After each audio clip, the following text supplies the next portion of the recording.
Sekarang tidak pernah ada mengukur kecerdasan guru, mengukur kompetensi guru dari lulusannya. Diuji kompetensinya dari apanya? Dari administrasinya, nulis absennya benar atau tidak. Nggak ada tes. Ada, tapi tesnya ngaco. Soal untuk mengetes guru tidak berkompeten. Orang soalnya masih ada. Pangeran Diponegoro meninggal pada tahun...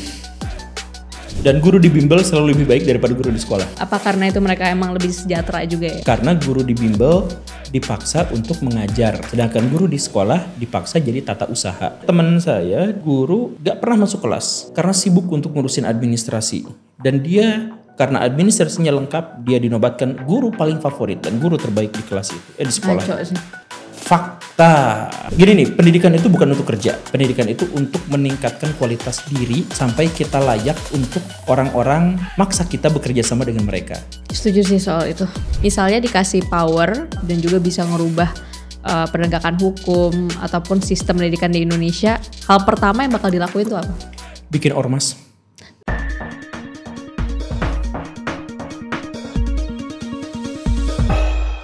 Biaya kehidupan makin mahal, pendidikan juga sekarang kayaknya sekolah-sekolah tuh biayanya naik terus dan juga PHK ada di mana-mana. Hari ini kita bakal napak tanah soal sistem pendidikan. Di sini aku udah bersama Guru Gembul. Terima kasih Pak Guru udah hadir di Kentara Media di segmen napak tanah. Mungkin aku pengen tahu juga sih Pak Guru Gembul, mungkin awalnya apakah emang udah ada histori di bidang pendidikan gitu? Iya, saya sarjana kependidikan, kemudian belasan tahun menjadi guru, sempat jadi kepala sekolah, sempat juga jadi guru yang aneh-aneh. Guru yang aneh-aneh gimana tuh? Ya, guru yang aneh-aneh itu guru yang sekaligus menjadi guru, sekaligus jadi ya, maksudnya mata pelajaran ini pindah ke mata pelajaran ini, bahkan dalam tanda kutip nyebrang agama. Waduh.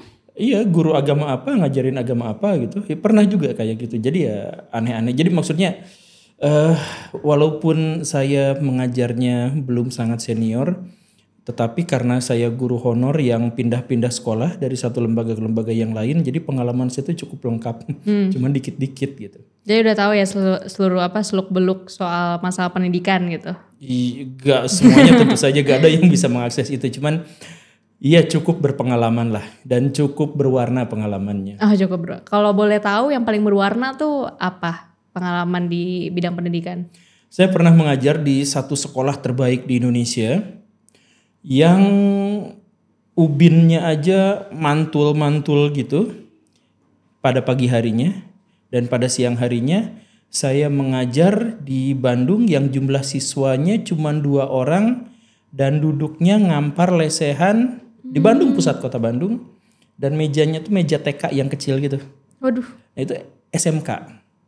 Jadi saya pikir ini kesenjangan yang luar biasa. Di satu titik sekolahnya mewahnya luar biasa, yang WC-nya selalu ditungguin sama para pembersih. Jadi ada yang ke WC sedikit langsung dibersihin, kasih parfum segala rupa.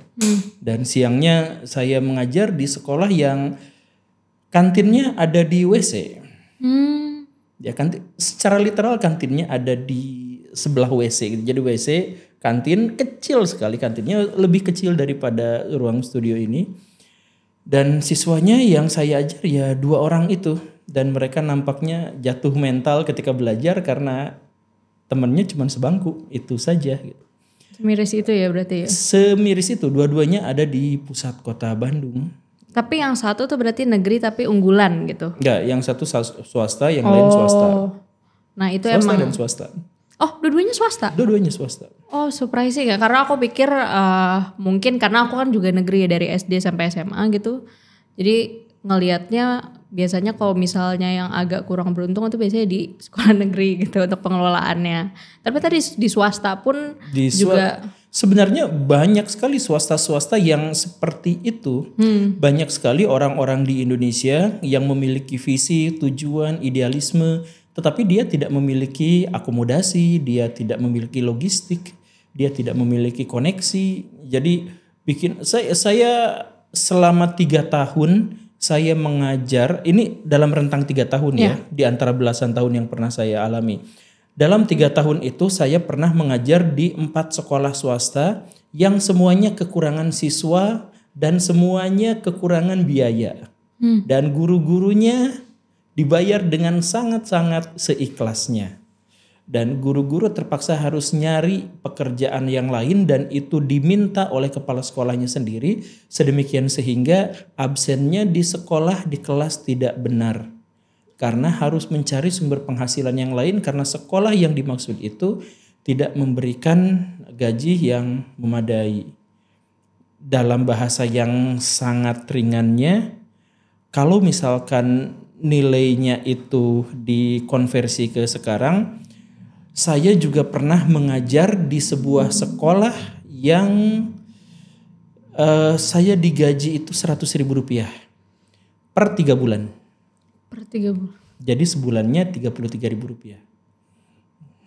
Itu pernah yang seperti itu. Jadi kalau misal dibilang miris, kemudian kita berbicara tentang pendidikan di Papua, pendidikan di pelosok, di NTT dan sebagainya, saya orang Bandung. Dan itu kejadiannya di Bandung. Iya, padahal maksudnya yang orang-orang pikir udah kota yang cukup maju gitu, tapi kan tetap ada sekolah-sekolah yang juga kurang beruntung ya. Iya, kurang beruntung dan terlalu gegabah untuk di antaranya karena ada orang yang idealis tetapi dia tidak memiliki kemampuan manajerial yang baik. Ada juga sekolah yang didirikan hanya untuk cuci uang. Sekolah bisa jadi kalau cuci uang bisa apa-apa juga bisa kan. Atau misalkan ada program dari pemerintah cepet-cepetan harus ngambil. Pokoknya mah harus selenggarakan pendidikan yang sejelek apapun nggak apa-apa. Yang penting itu dana dari pemerintah yang sekian harus kita ambil. Ada yang macam-macam. Jadi sekolah itu macam-macam. Dan ketika misalkan kemarin ada aturan dari pemerintah misalkan nanti SD SMP akan digratiskan misalkan yang seperti itu ya. Slogan lama lah. Ya katanya sekolah swasta bakal ikut gratis juga kan. Ya, nah itu kan langsung berbondong-bondong sekolah-sekolah itu untuk berdiskusi. Gimana caranya agar kita dapatnya lebih besar daripada ini. Dan atau ada sekolah yang saya ketahui ya tidak mewakili semua hal. Tapi ada yang saya ketahui. Jadi sekolah itu rapat dadakan. Gimana caranya agar kita tetap bisa mungut biaya dari orang tua siswa. Oh, pikirannya langsung ke duit ya? Iya ada dan itu fakta. Jadi sekolah-sekolah kita itu kalau dibilang korupsi dimulai di situ ya tentu saja. Korupsi di bidang misalkan studi tour ada korupsinya besar lagi. Kalau misalkan ada studi tour yang kecelakaan maka kita harus investigasi apakah itu hasil korupsi atau tidak. Karena ada rumusan di sana. Pernah sekolah? Ya, pernah disuruh berenang ya sebulan sekali. Nah untuk banyak sekolah itu juga ladang korupsi. Sedetail renang, baju, name tag, segala rupa yang semacam itu. Itu banyak sekali ladang-ladang korupsi di sana. Dan pada akhirnya guru-guru juga mengajarkan kepada anak-anaknya korupsi juga. Mengajarkan bahwa ya tidak apa-apalah nyontek.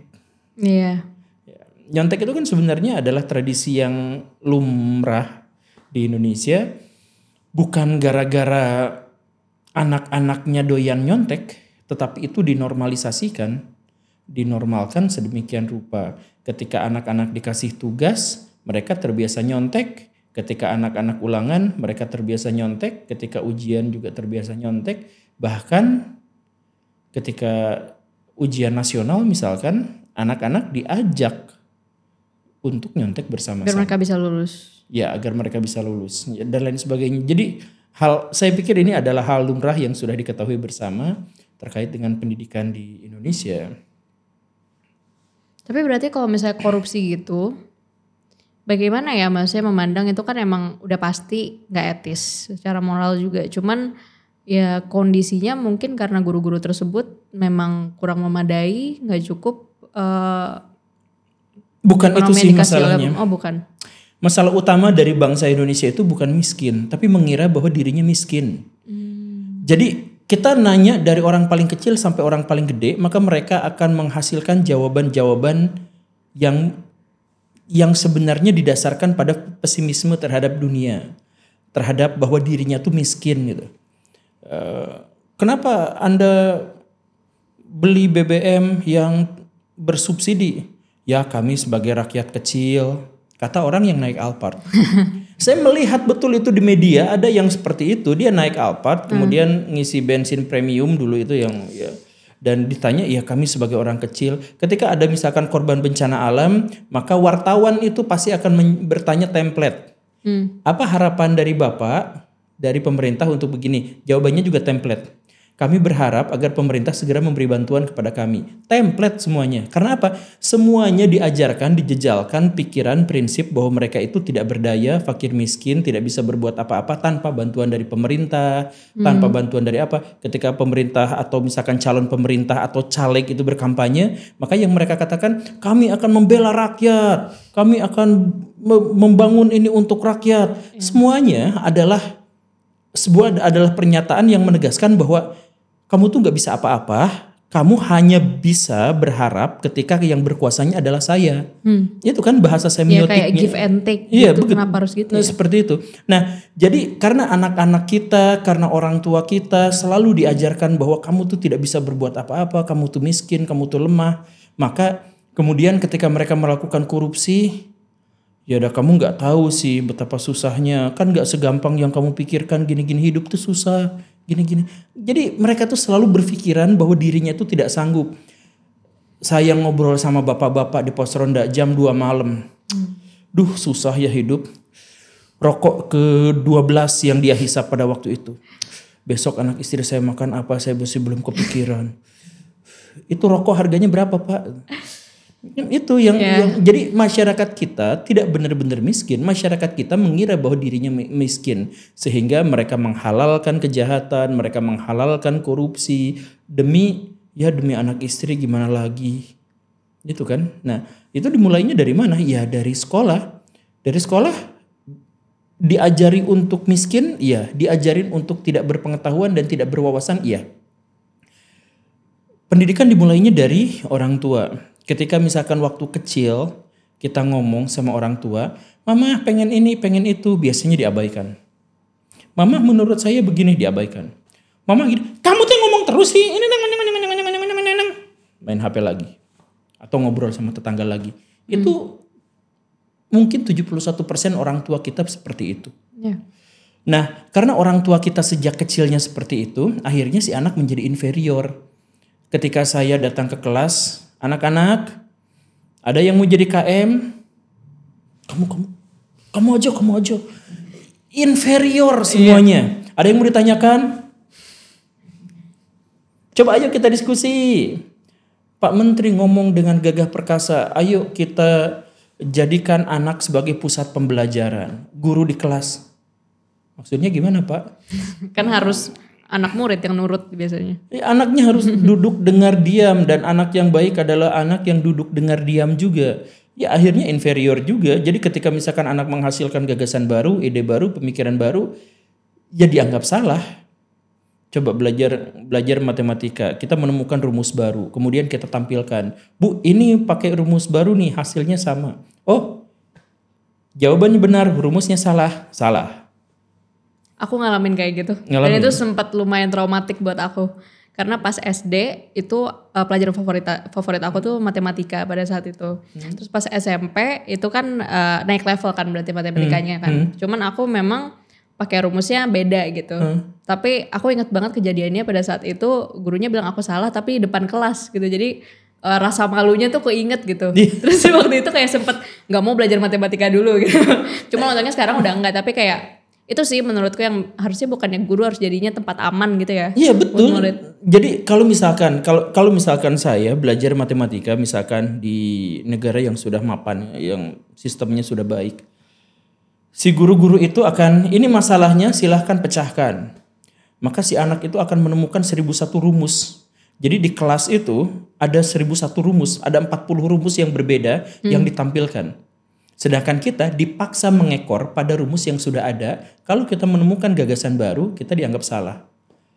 Kalau pernah mengalami, ya saya pernah mengalami juga dengan cara yang seperti itu. Dan saya dongkol luar biasa ketika ulangan saya salah dengan rumus seperti itu. Sebulan kemudian datang bimbel lagi promosi. Ini cara cepatnya, rumusnya gini. Itu rumus saya, Bu. Saya tuh kesel banget pada waktu itu. Itu rumus yang saya temukan sendiri. Udah ditemukan sama bimbel malah dikomersilkan. Tapi tetap dianggap rumusan saya itu salah gitu. Karena apa? Karena belajar matematika di Indonesia adalah belajar hafalan.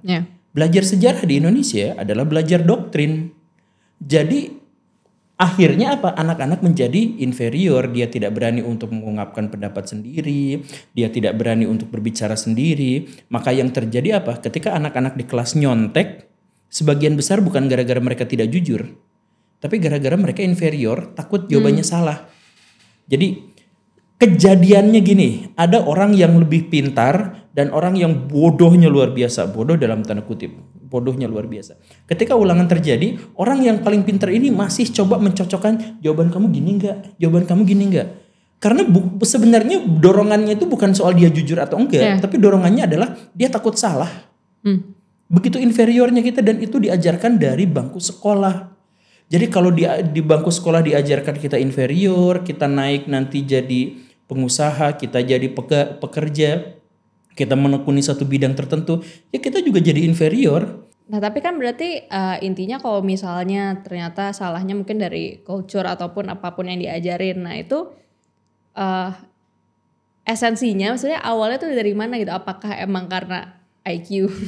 Kan pada suka bilang kayak skor IQ Indonesia tuh rendah, terus juga skor PISA kita juga kayak kelihatan kan rendah banget dibanding negara-negara lain. Nah jadi solusinya apa gitu? Atau solusinya sebenarnya sederhana. Masalah utama di Indonesia bagaimanapun berpangkal dari korupsi.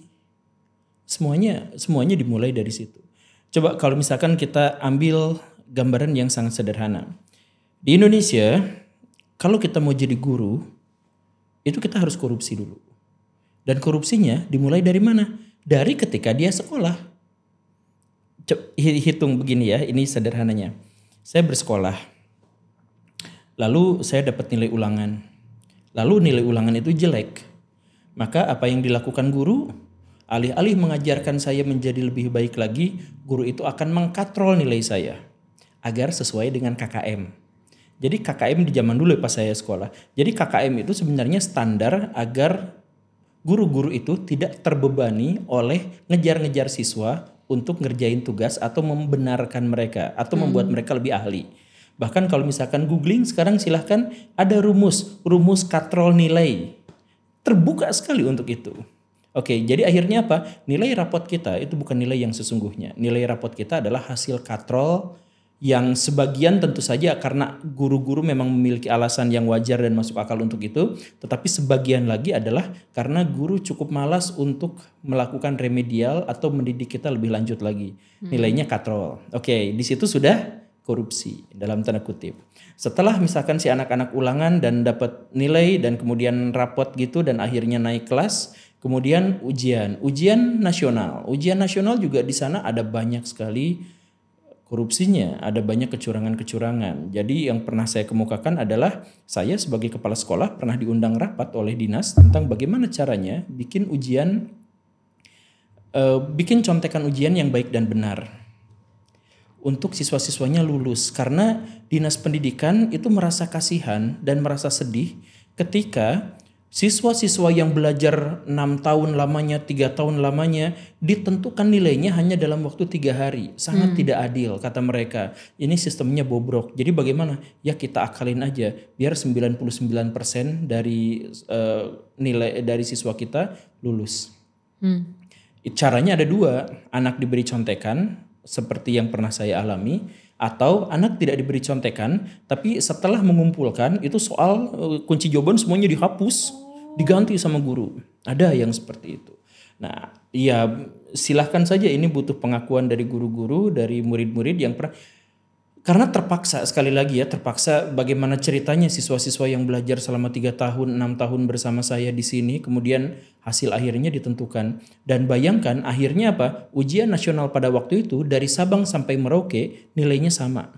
Lulus 99,9%. Iya kan? Yang Papua 99,9%, yang Jakarta lulus 99,9%. Yang luar biasa anehnya apa? Kan soalnya sama. Tapi yang Jakarta memiliki akses luar biasa terhadap ilmu pengetahuan, sedangkan yang di Papua laboratorium nggak punya, kelas aja runtuh. Tapi nilainya bisa sama dihadapkan pada soal yang sama. 99,9% lulus. Kenapa seperti itu? Ya karena di situ ada rekayasa. Di situ aja kita sudah korupsi lagi. Kemudian apalagi kalau misalkan ada anak yang berusaha membocorkan. Ini bocor, digebukin sama anak sekelas. Iya. Jadi Malah kalau jujur salah. yang jujur itu salah. Di Indonesia tuh yang jujur itu salah. Nah setelah si anak itu misalkan lulus. Akhirnya masuk ke universitas. Di situ juga penuh kebohongan. Universitas-universitas di Indonesia sekarang lebih dari 50% mahasiswanya cum laude. Kenapa seperti itu? Demi akreditasi A. Artinya apa? Di situ juga ada masalah lagi di situ. Anak-anak yang tidak benar, yang belajarnya tidak baik, yang copy paste dari internet, yang kalau misalkan ketika mereka presentasinya baca PowerPoint, itu nilainya A dan dapat cum laude di Indonesia. Cek UGM berapa persen? 67%. Itu Even yang negeri pun juga. even yang negeri favorit maksud saya. Segitu. Lalu nanti oke, saya sudah dapat cum laude. Kemudian ngelamar pekerjaan. Ngelamar pekerjaan, prestasi kita setinggi apapun kita kalah sama orang dalam. Ya? Ngalamin? Yang anaknya siapa ya? Nah, jadi dengan rentetan itu, apakah kita masih berharap bahwa korupsi bisa hilang?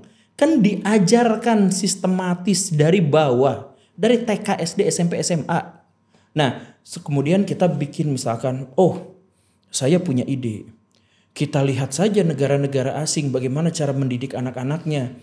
Negara Indonesia di skor PISA-nya kan paling rendah. Ya. Tetapi dikelilingi oleh negara-negara dengan skor PISA paling tinggi. Singapura, Australia, bahkan Malaysia itu tinggi sekali kan skornya di situ. Kita studi banding ke sana. Studi bandingnya juga korupsi. Pejabatnya cuma jalan-jalan ke sana. Ya laporan mah nanti belakangan dibikinin sama Aspri gitu. Paling guru yang ikut berapa, pejabatnya 10.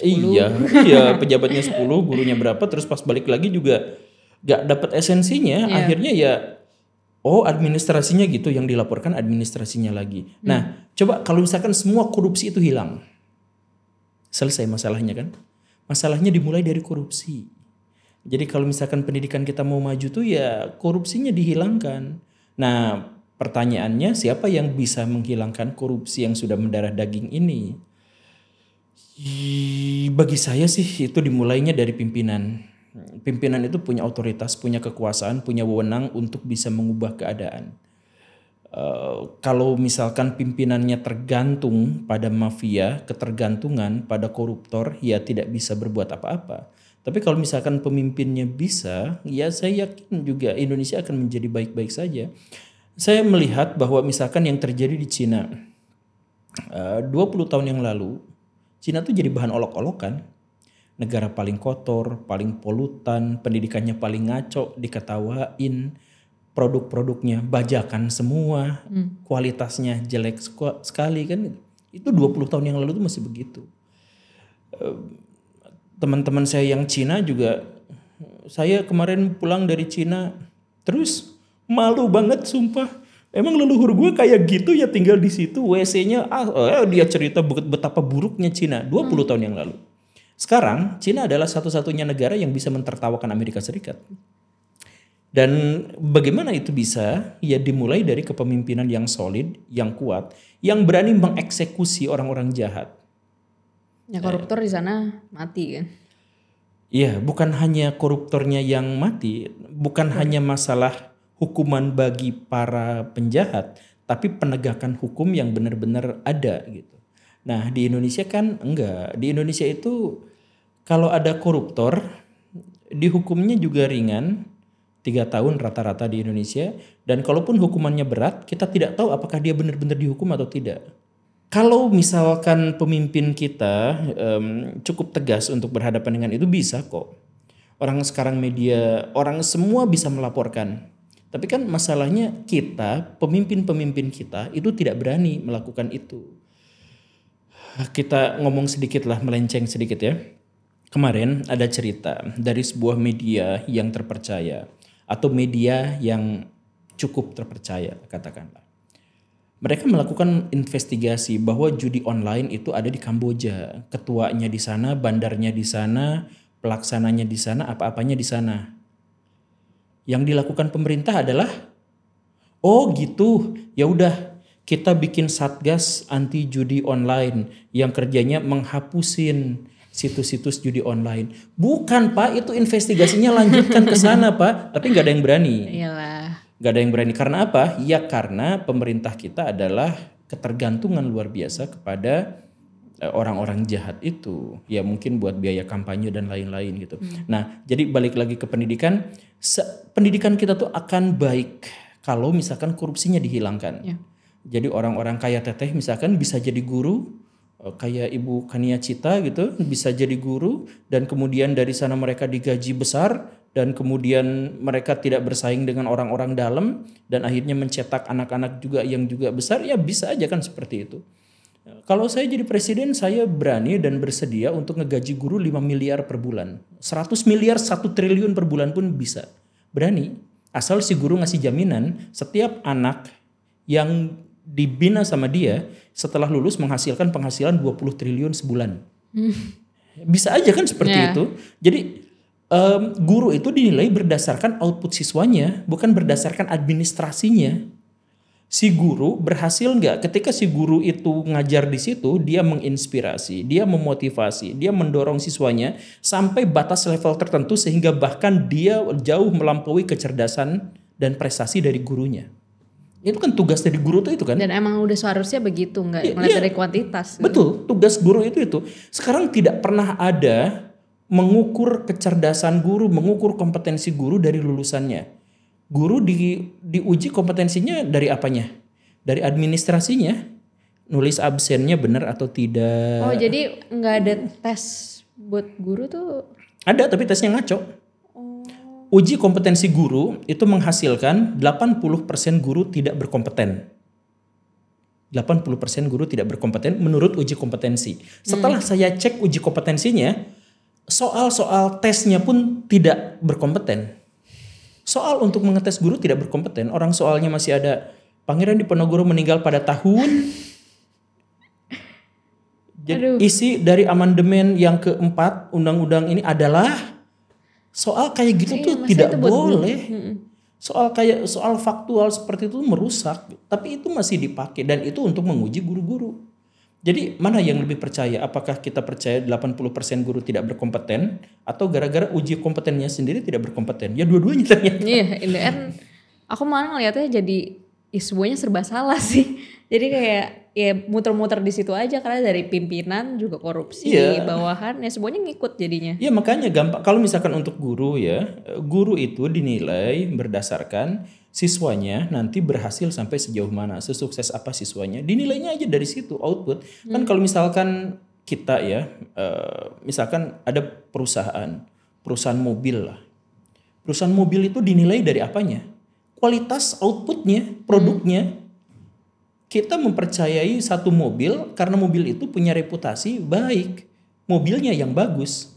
Kita misalkan pengen baju mana nih yang bagus? Kita lihat bajunya tuh bagus atau enggak. Kita melihat perusahaan baju tuh bagus atau enggak dilihat dari outputnya. Tapi kalau pendidikan enggak. Pendidikan dilihatnya dari mana? Kualitas gurunya itu dilihatnya dari apakah si guru bisa mengerjakan administrasi dengan baik atau tidak. Seaneh itu. Seabsurd itu. Tapi kalau misalnya masalahnya kan selama ini kita tahu kalau misalnya kata orang kalau misalnya mau keluar dari rantai kemiskinan itu bisa lewat pendidikan dan lain-lain gitu. Tapi kenapa di Indonesia ya setauku juga bahkan alokasi dana buat pendidikan setelah aku cek tuh sebenarnya buat Kementerian Pendidikan aja tuh nominalnya dikit gitu. Iya. Jadi kelihatannya banyak tapi sebenarnya yang banyak itu sebenarnya lebih ke sosialnya kan.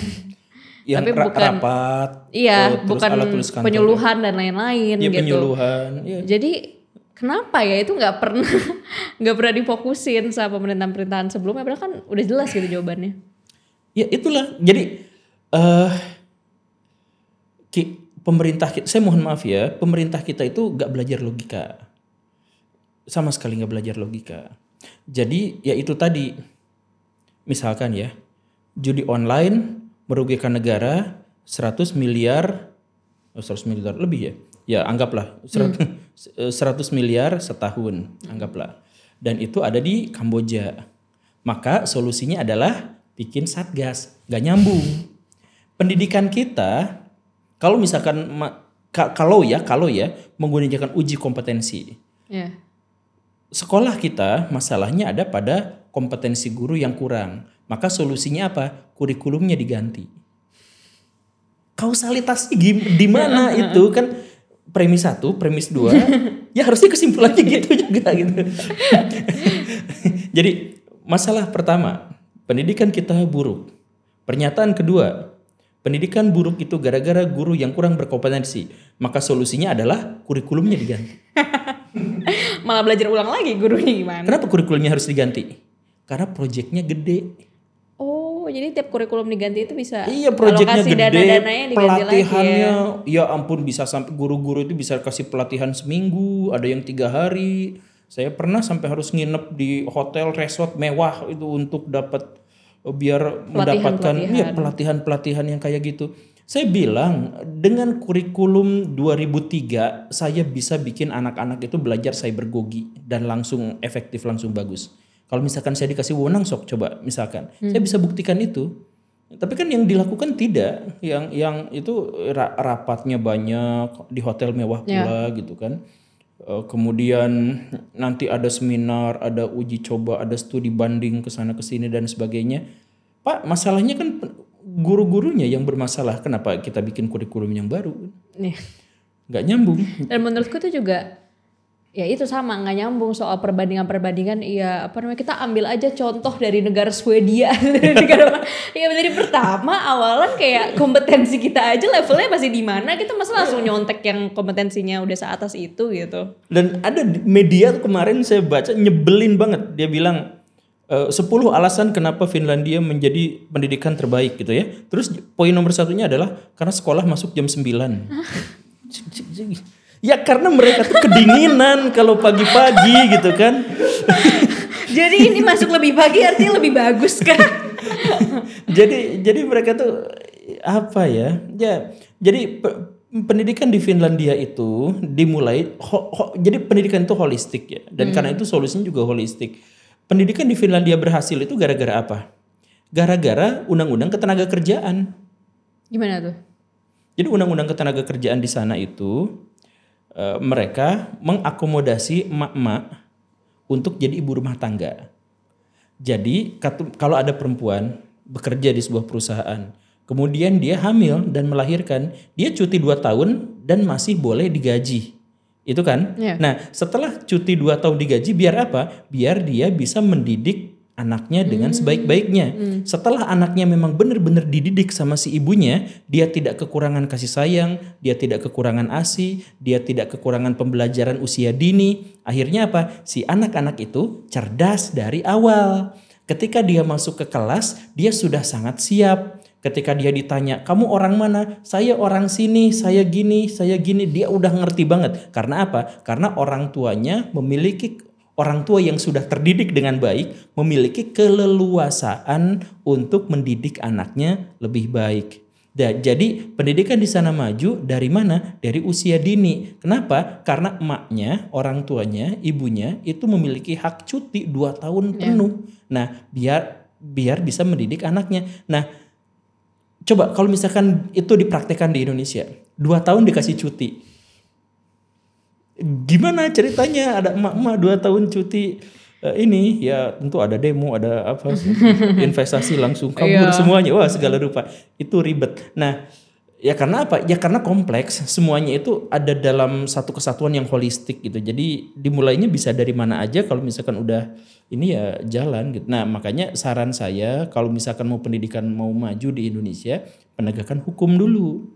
Ya, penegakan hukum maka korupsi dan lain sebagainya bisa ditekan atau kalau mungkin bisa dihilangkan sama sekali. Kalau misalkan sudah ditekan dan dihilangkan sama sekali, maka tidak akan ada lagi orang dalam. Kalau tidak ada orang dalam, maka yang memangku kebijakan itu adalah orang-orang yang berkompeten, termasuk guru-guru di situ juga berkompeten. Karena tidak ada sogokan, tidak ada sistem orang dalam. Kalau misalkan gurunya sudah berkompeten, maka siswa-siswanya juga akan terdidik menjadi lebih baik. Gak apa-apa, keteng sekolahnya mau rubuh juga gak apa-apa. Kalau misalkan gurunya baik, maka dia akan mulai mengajar kepada anak-anaknya. Nah, coba cari solusi dari masalah ini apa? Mereka bisa aja bikin proyek untuk menyelesaikan masalah bangunan mau rubuh. Bisa aja kan? Mereka bisa cari dana, mereka bikin pentas seni untuk mencari sponsor, bisa. Tapi yang dilakukan masyarakat Indonesia ketika sekolah mau rubuh apa? Galang dana. Kami membutuhkan bantuan dari pemerintah, lalu pasang di YouTube itu sambil ada biola, latar belakang biola di belakangnya. Sekolah kami mau runtuh, santri-santri kami tidak bisa makan dengan baik. Itu yang mengemis ujung-ujungnya. Kenapa nggak praktekin aja project di sekolah? Projectnya apa? Membangun kelas yang mau runtuh. Ya bisa aja kan? Kenapa kacang? Why not? Kenapa kacang? Ya jadi pendidikan ya relevan. Jadi bukan hanya sekedar teori. Dan saya sampai sekarang juga kan masih menjadi menjadi pembicara buat guru-guru dan kepala sekolah di seluruh Indonesia. Saya tuh kaget luar biasa ketika orang-orang di Papua diajarin dan dipaksa untuk mengajar materi-materi yang tidak relevan. Yang di Jakarta, yang di Bandung, yang di Sulawesi. Belajarnya itu adalah materi-materi yang sama sekali gak relevan dengan kebutuhan mereka di sana. Aku juga ngerasanya, malahan pas aku belajar ya selama aku sekolah negeri, berarti 12 tahun ya. Itu nggak sama gitu, kurikulumnya itu apa yang aku pelajarin, tapi saat aku belajar buat PTN itu beda gitu. Jadi malahan aku belajarnya bukan dari sekolah, aku belajarnya dari bimbel gitu. Kan kebanyakan malahan lebih milih bimbel kan yang mahal-mahal lah, harus bayar berapa juta gitu. Dan guru di bimbel selalu lebih baik daripada guru di sekolah. Apa karena itu mereka emang lebih sejahtera juga ya? Bukan. Karena guru di bimbel dipaksa untuk mengajar, sedangkan guru di sekolah dipaksa jadi tata usaha. Oh, mereka ada target-target malah yang harus dicapai gitu. Jadi kalau guru di bimbel itu kan nanti kalau siswanya komplain, nanti kalau misalkan siswanya gini, ya kamu dipecat. Nah, tapi kalau guru di sekolah mau jungkir balik, joget-joget, tidak pernah mau masuk ke sekolah dan sebagainya, asal administrasinya masuk, dia jadi guru favorit. Saya ada teman saya, guru gak pernah masuk kelas karena sibuk untuk ngurusin administrasi, dan dia karena administrasinya lengkap, dia dinobatkan guru paling favorit dan guru terbaik di kelas itu, di sekolah. Ngaco sih. Fakta. Dan bahkan aku ingat banget dulu tuh kita diajarinnya ya pas aku nggak sebut kapan ya karena takut. Cuman kenapa dibilang misalnya pas awal masuk sekolah nanti nilai kamu kita dikitin dulu ya karena nanti biar naiknya. Oh iya. Iya jadi itu, nanti katrol ada. itu. Iya katrol nilai. Biar ada nanti gak gampang masuk ke ini ya ke jurusan jenjang apa sih namanya itu teh. Padahal menurutku itu udah menjadi salah satu sekolah favorit yang cukup unggul gitu. Jadi agak kaget juga ada praktek kayak gitu pas masuk. Dan aku nggak kaget juga sih sekarang kalau misalnya orang tua bahkan orang tua aku sendiri kan sekarang ada juga mau SMP kan itu udah nganggep swasta tuh opsi yang terbaik sekarang karena ngelihatnya sistem zonasi dan lain-lain ya. Sekarang agak susah gitu buat masuk negeri dan dengar-dengar cerita kualitasnya makin buruk. Jadi makin orang-orang malah makin pengen ya udah deh nggak apa-apa keluarin biaya yang gede banget buat swasta gitu dan malahan kayak udahlah udah gak percaya lagi gitu sama kualitas sekolah negeri gitu. Iya, saya bikin video itu kenapa sekolah negeri itu jelek dan akhirnya kemarin ketika saya ngisi seminar, saya diboikot. Diboikot? Ya, saya bilang sekolah negeri jelek. Lalu saya diboikot. Jadi masyarakat kita itu ketika ada sesuatu yang buruk, alih-alih memperbaiki mereka menutupi. Introspeksi kan harusnya. Ya harusnya introspeksi kan. Ya daripada jadi ya akhirnya yang datang pada waktu itu seminar saya itu ya dalam tanda kutip fans saya aja yang notabene itu adalah anak-anak sekolah gitu. Kalau gurunya udah gak mau datang lagi karena guru gembul menyatakan bahwa guru-guru di sekolah negeri itu tidak berkompeten, guru-guru jelek dan lain sebagainya. Ya kalau memang faktanya begitu perbaiki, kalau tidak ya kalau tidak mau memperbaiki ya setidaknya jangan ditutupi biar ada yang memperbaiki. Tapi ya ini kenapa sekolah-sekolah negeri gurunya banyak yang jelek? Bukan salah mereka juga karena sistemnya yang jelek. Sistem jelek itu diantaranya apa? Penggajian. Ya itu tadi mau gurunya berprestasinya luar biasa dengan guru yang tidak pernah masuk kelas gajinya sama. Tidak ada penghargaan untuk mereka yang berprestasi, tidak ada sanksi buat mereka yang tidak melakukan apa-apa. Ya kalau gitu ya kompakan aja semuanya nggak melakukan apa-apa tuh gajinya sama. Ya, pernyataan itu akhirnya mengantarkan saya ke saya diundang juga untuk jadi dalam tanda kutip penasehat gitu dari sebuah lembaga pemerintah yang ngurusin PNS. Ya ternyata ya cuman formalitas aja saya di sana. Ujung-ujungnya balik lagi. Saya tuh bilang sistem penggajian itu kan banyak, lebih dari 12 lah. Yang besarnya itu ada 3 sistem penggajian tuh kan. Ada yang berdasarkan prestasi, ada yang berdasarkan waktu kerja, ada yang berdasarkan apalagi satu lagi ya. Iya ketetapan gitu ya, kontrak pokoknya mas sekian gitu. Nah coba kalau misalkan guru-guru yang paling berprestasi digaji besar, kalau guru yang tidak gajinya kecil. Di bimbel banyak yang seperti itu dan efektif berhasil. Kenapa itu tidak diterapkan di sekolah negeri? Oh karena susah regulasinya begini. Ya berarti regulasinya yang susah, yang salah ya ganti gitu, bukan ditutup-tutupi. Tapi malah nggak ada hasil ya, meskipun udah dikasih tau kayak gitu. Iya susah. Jadi ya udah. Tapi gimana pendapat Pak Guru Gembul soal kalau misalnya orang-orang kan sekarang apa yang lagi ngetren katanya kalau misalnya sekolah itu jadi ladang bisnis yang bagus sekarang.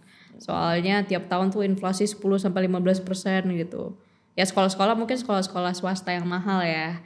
Yang kayak katanya apa Cambridge, Montessori, IB dan lain-lain itulah. Nah, menurut Guru Gembul tuh maksudnya apakah itu emang kurikulum yang ideal dan emang oke gitu atau enggak? Tidak seharusnya kita ngeluarin biaya segitu banyak juga. Pendidikan terbaik itu murah banget. Pendidikan yang mahal itu adalah yang melalui lembaga. Lembaga penyelenggara pendidikan dengan pendidikan itu 2 hal yang berbeda. Jadi kita bisa ngajar anak-anak kita menjadi anak yang terbaik kalau kitanya mau, bahkan gratis. Ya udah belajarnya sama orang tuanya aja. Misalkan ya, itu bisa. Tapi kan kesulitannya sekarang adalah orang tuanya sibuk bekerja, jadi anak-anak harus dititipkan kepada pihak lain. Nah, apakah pihak yang lain itu bisa menjamin kesuksesan? Tergantung harganya. Kalau misalkan sekolah yang bagus, maka harganya mahal juga. Ada beberapa hal di sini yang menjadi catatan. Pertama, sekolah itu curang dalam hal itu. Jadi, misalkan sekolah-sekolah favorit bahkan yang swasta sekalipun, kalau mau masuk ke sana, maka harus ada tes. Tesnya susah. Sehingga hanya orang-orang super cerdas saja yang bisa masuk ke situ. Setelah hanya orang super cerdas yang bisa masuk ke situ, lulusannya ternyata cerdas-cerdas, berprestasi, dan akhirnya bisa membanggakan nama sekolah. Setelah itu, dieksploitasi nama besarnya itu, kemudian dikapitalisasi juga. Kami telah meluluskan anak yang juara olimpiade ini, juara olimpiade. Ya kan sejak awal dianya udah pinter ada di situ. Ketika anak itu berprestasi, juara taekwondo, juara silat, juara apa, pialanya kan disimpannya di sekolah dan itu akhirnya jadi portofolio ditampilkan. Sekolah kami juara ini, juara ini, juara ini. Ya, dalam hal itu berarti apa? Ya berarti curang kan? Berarti mereka hampir tidak melakukan apapun kecuali hanya mempertahankan apa yang sudah dimiliki secara gift dari siswa-siswanya itu. Ada cara yang seperti itu. Tapi ada juga memang sekolah-sekolah yang kami bawa kurikulum begini dan kami harus menjamin kesejahteraan guru kami itu menjadi seperti ini. Makanya biayanya mahal. Ada yang seperti itu. Ada yang kami tidak jamin prestasi kok. Prestasinya banyak yang lulusan kami jelek-jelek itu kami harus akui. Tapi biayanya mahal karena apa? ya demi penyelenggaraan pendidikannya yang baik. Kami tidak berorientasi pada hasil tapi berorientasi pada proses. Ada yang ngomong kayak gitu dan memang ada sekolah yang seperti itu. Ada juga. Jadi sebenarnya macam-macam. Nah, jadi kalau misalkan nanti kurikulumnya ada Montessori, berbasis pada pengalaman, ada Cambridge dan lain sebagainya, pada akhirnya lebih banyak mereka itu memberi koneksi alih-alih pembelajaran dan pendidikan kepada anak-anak kita itu. Jadi apakah di situ memang benar-benar membuat si anaknya sukses? Bukan, yang membuat anaknya sukses itu orang tuanya. Orang tuanya kaya, udah punya koneksi, nah itu tuh hanya salah satu bentuk aja di antara sekian. Nanti kalau misalkan anaknya gagal sekolah juga si orang tuanya bisa lempar ke sekolah mana gitu kan bisa. Yang pasti keberadaan sekolah-sekolah itu semakin menciptakan polarisasi yang kuat di masyarakat, menciptakan kasta-kasta. Saya berkali-kali bertemu dengan saya juga kan pernah sekolah di sekolah swasta yang luar biasa bonafit itu, yang tadi ubinnya itu bisa bikin kinclong banget. Nah itu tuh sekolahnya tuh benar-benar bagus gitu ya, benar-benar bonafit. Nah tapi si sekolah itu sama sekali pernah satu kali gitu ya, itu dijadikan ajang flexing dan pamer-pameran antar orang tua yang kaya raya. Sinyal status lah ya. Ya, jadi ada kejadian lucu nih gini. Pas pertandingan olahraga di luar sekolah, ada siswa nonjok siswa yang lain. Tonjok, jepret. Ternyata yang ditonjok itu anak jenderal. Waduh. Kaya raya. Dia langsung lapor polisi, langsung divisum, langsung ditunjukkan. Lalu apa? Orang yang nonjok itu harus dipidana, harus gini-gini dan sekolah wajib minta maaf. Kepala sekolah digelandang sama polisi. Ternyata apa? Yang nonjoknya anak pengusaha super kaya. Lalu si ini ngelawan. Tidak bisa seperti itu, kamu yang harus minta maaf. Jadi polisi bikin laporan. Dicabut lagi, bikin laporan lagi, pengacaranya kencang-kencangan gitu. Jadi bahasa kasarnya ya, saya kasih duit segini, asal laporan dicabut. Oke, laporan dicabut. Besoknya laporan lanjutkan, saya kasih segini, gitu aja terus. Yang menang ini mah polisinya. Si gurunya, kepala sekolahnya stres sebulan itu keluar masuk ke kantor polisi dan akhirnya apa? Harus minta maaf di media nasional, harus segini-segini. Ya gara-gara apa? Gara-gara satu siswa ditonjok sama siswa yang lain lalu divisum, yang satu anak jenderal, yang satu anak pengusaha kaya. Ya pendidikannya di mana di sana ya nggak ada, itu cuman pamer-pameran otoritas aja bahwa saya lebih berkuasa daripada kamu, pengacara saya lebih baik daripada pengacara kamu, duit rekening saya lebih banyak, kekuasaan saya lebih besar, saya bisa menguasai preman di wilayah ini. Segala rupa itu yang dikeluarkan. Di sekolah favorit. Karena apa? Ya karena sekolah favorit yang dimaksud bukan benar-benar favorit, tapi sekolah yang dimaksud itu benar-benar kaya raya, benar-benar orang yang masuk ke situ punya dana yang melimpah. Gitu. Kalau menurut Guru Gembul, tapi buat orang-orang yang nggak seberuntung mereka ya gitu. Cuman ya berarti kesempatannya lebih kecil buat dapat pendidikan yang lebih bagus dan lain-lain. Enggak. Semua orang punya akses yang sama terhadap pendidikan. Semua orang punya akses terhadap pendidikan dalam konteks perubahan, transformasi dari tidak menjadi bisa gitu ya. Nah yang menjadi masalah adalah penyelenggara pendidikan itu yang jadi makelarnya. Jadi apakah makelar itu adalah makelar yang jujur atau makelar itu adalah makelar yang tidak jujur. Seperti yang saya bilang tadi, seandainya anak-anak di Indonesia misalkan ya tidak bersekolah sama sekali, bisakah dia sukses? Bisa. Kalau misalkan kita ukur orang paling kaya di Indonesia itu sekolahnya nggak benar. Orang kedua paling kaya di Indonesia sekolahnya juga kurang benar. Misalkan begitu ya. Tapi kenapa mereka bisa jadi kaya? Karena mereka terdidik. Ada orang di Indonesia yang paling bijak lah. Ada orang misalkan ada di Indonesia itu tokoh yang fenomenal, koar-koar. Padahal cuma S1. Tapi dia bisa membantai argumentasi profesor, staf ahli, pakar anu bisa. Karena apa? Terdidik dengan bisa sekolah itu dua hal yang berbeda. Jadi kalau misalkan ya, kalau Baraya merasa bahwa saya tidak memiliki akses terhadap lembaga pendidikan yang baik, percayalah masih bisa mengakses pendidikan. Karena pendidikan itu dimanapun. Saya duduk nongkrong di jalan dan menemukan sebuah tabloid bisa saya baca. Dan salah satu tabloid yang saya temukan di jalan yang sudah menjadi sampah itu mengubah kehidupan saya. Bisa menjadi seperti itu.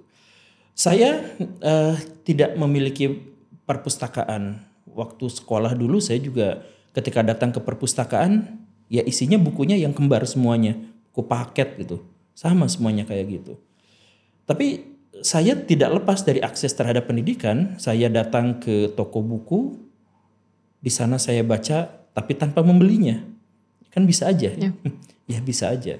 Saya bisa ngobrol dengan orang-orang yang cerdik cendekia, saya bisa ngobrol dengan orang tua saya pun bisa mengajarkan bagaimana saya membuat sirkuit listrik, bisa. Itu pendidikan.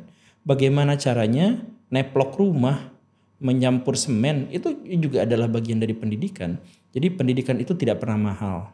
Yang jadi mahal itu adalah siapa yang menyelenggarakannya.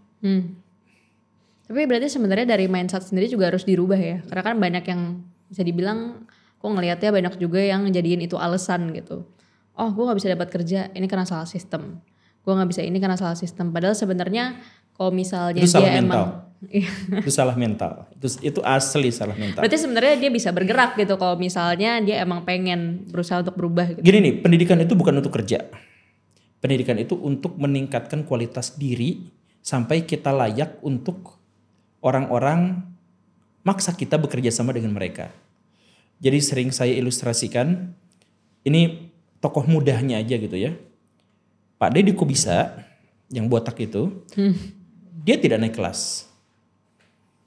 Tapi gak penting-penting amat, karena yang paling pentingnya apa? Karena yang paling penting ketika dia belajar, ketika dia mendidik diri, dia berusaha untuk menjadi orang yang terbaik di bidang itu.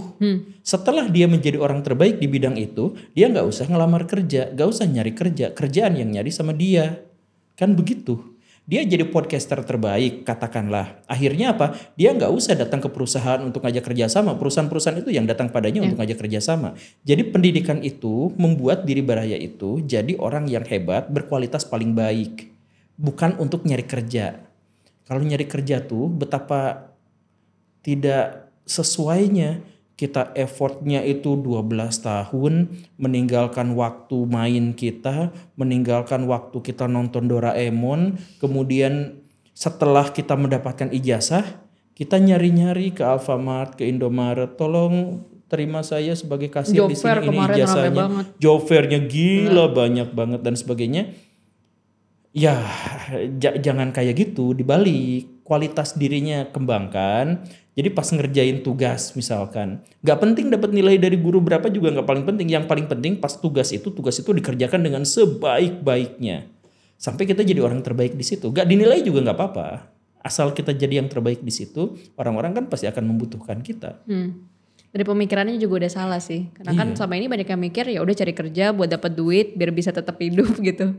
Iya. Padahal kan harusnya ya untuk memenuhi diri sendiri juga kan aktualisasi sebenarnya apa sih yang dia pengen gitu. Betul. Dan aku ngerasa banyak juga masalahnya bahkan orang-orang yang kayak sebenarnya kuliah itu sebenarnya salah juga belajarnya apa karena mereka sebenarnya belum tahu mau jadi apa. Betul. Tapi udah didorong gitu. Jadi sebenarnya milih jurusan yang penting masuk universitas bagus aja. Jurusannya juga sebenarnya bukan jurusan yang mereka pengenin gitu.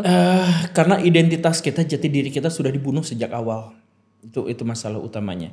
Jadi pas kita SMA, pas kita kuliah, kita tidak tahu untuk apa sekolah selain untuk nyari kerja. Padahal gini nih ya, duit itu budak yang baik tapi majikan yang jahat. Jadi kalau kita berorientasi untuk menjadi budak duit, kita tuh akan benar-benar hidup sengsara. Kalau kita ngelamar kerja, maksudnya kita nyari kerja, kita kuliah untuk nyari kerja, artinya apa? Kita tuh jadi budak duit. Dan asli itu awal mula dari penderitaan hidup. Duit itu adalah budak yang baik. Jadi baguskan diri kita sampai si duit itu ngejar-ngejar kita. Bagus aja, jurusannya juga sebenarnya bukan jurusan yang mereka pengenin gitu. Karena identitas kita, jati diri kita sudah dibunuh sejak awal. Jadi pas kita SMA, pas kita kuliah, kita tidak tahu Untuk apa sekolah selain untuk nyari kerja? Padahal gini nih ya, duit itu budak yang baik tapi majikan yang jahat. Jadi kalau kita berorientasi untuk menjadi budak duit, kita tuh akan benar-benar hidup sengsara. Kalau kita ngelamar kerja, maksudnya kita nyari kerja, kita kuliah untuk nyari kerja, artinya apa? Kita tuh jadi budak duit. Dan asli itu awal mula dari penderitaan hidup. Duit itu adalah budak yang baik. Jadi baguskan diri kita sampai si duit itu ngejar-ngejar kita. Ya udah nanti kita perbudak dia. Kita gunakan dia untuk bisa menggapai kebahagiaan kita. Harusnya gitu kan. Nah, jadi pendidikan juga begitu. Jadi kalau misalkan masih ada orang yang saya kuliah di sini biar gampang nyari kerja. Itu awal mula penderitaan. Kerjaan apapun yang dia dapati. Tapi kalau misalkan saya mau kuliah di sini agar saya bisa mengaktualisasikan diri, saya jadi orang paling hebat di bidang ini, saya paling kompeten di bidang ini, saya paling kredibel di bidang ini. Ya sudah, nanti orang-orang yang akan ketergantungan dan mencari-cari saya. Saya jadi Cristiano Ronaldo, misalkan ya. Misal, saya nggak akan nyari-nyari klub untuk nampung saya. Klub-klub itu akan rebutan. Bahkan kalau Persib dikasih kehormatan, dia rela untuk menjual semua pemainnya demi Ronaldo satu itu. Kalau dia mau, kalau Ronaldonya mau gitu. Jadi fokus Ronaldo apa? Bukan dia latihan bola untuk nyari kerja, tapi dia jadi yang terbaik di situ agar dia cukup layak untuk berkontribusi terhadap peradaban. Setuju sih soal itu. Terakhir kalau buat guru gembul, misalnya dikasih power yang bisa bikin guru gembul punya tanggung jawab dan juga bisa ngerubah penegakan hukum ataupun sistem pendidikan di Indonesia, hal pertama yang bakal dilakuin tuh apa? Bikin ormas. Bikin ormas? Bikin ormas yang sangat-sangat kuat dan sangat-sangat setia pada saya sampai mereka mau melakukan apapun yang saya minta, termasuk menyingkirkan penjahat-penjahat yang ada di kementerian. Itu bukan pemikiran yang bahaya gitu? Itu Nazi. Itu pemikiran Hitler. Ketika dia mau jadi berkuasa, dia bikin SS, pasukan yang bahkan lebih kuat daripada pasukan Jerman. Sebagai pemimpin dia sukses. Sebagai manusia dia jahat. Tapi sebagai pemimpin dia sukses. Jadi maksudnya ya saya bikin ormas yang sumpah setia sama saya. Dan saya bisa berangus orang-orang jahat itu. Kok misalnya nanti guru gembul jadi orang yang jahat?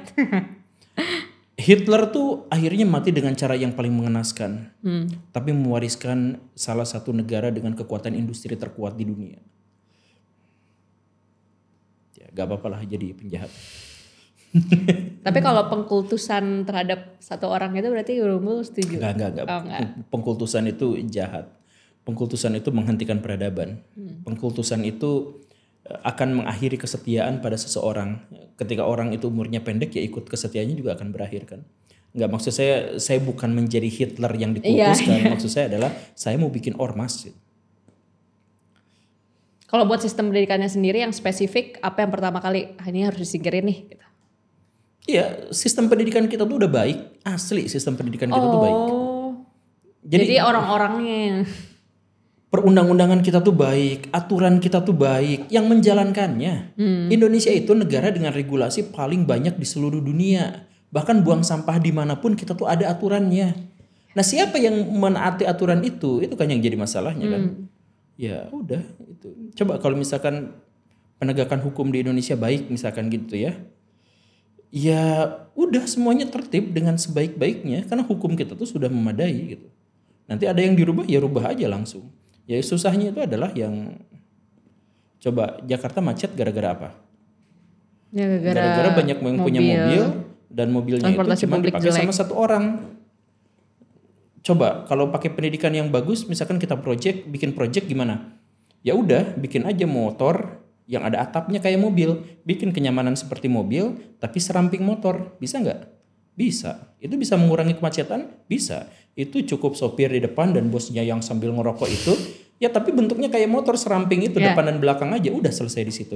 Kalau misalkan pendidikan kita bisa menghasilkan proyek kayak gitu, bayangkan seberapa banyak kemacetan yang bisa dihilangkan. Ada nggak yang berpikir dan berorientasi ke arah sana? Ya enggak. Politiknya nggak mau, Ya. apanya juga nggak mau, ya gitu kan. Ya masalahnya soalnya guru gembul biasanya bukan soal political will juga, tapi sebenarnya masalah kompetensi sih. Jadi pimpinan-pimpinan kita jadi orang selalu bilang ini kebijakan gak ini karena mereka kurang ada kemauan nih buat ngesahin kebijakan ini. Tapi ya mereka terkadang emang gak nyampe aja pikirannya. Iya asli. Kasarnya Saya gitu ngobrol sama Ya udah. Makasih banyak udah stay tune di Napak Tanah. Kali ini kita banyak bahas soal sistem pendidikan dan jadi tahu langsung dari praktisi langsungnya yang selama ini udah 11 tahun ya berarti ya. Enggak lebih. Oh lebih ya, Dari berarti lebih 2008. juga. Ya jadi kita ya semoga guru gembul bisa ya beneran bikin ormas ini kan nanti biar baraya-baraya dan saya juga join membasmi orang-orang jahat dan membuat sistem pendidikan Indonesia lebih baik. Terima kasih. Nanti saya pakai topeng.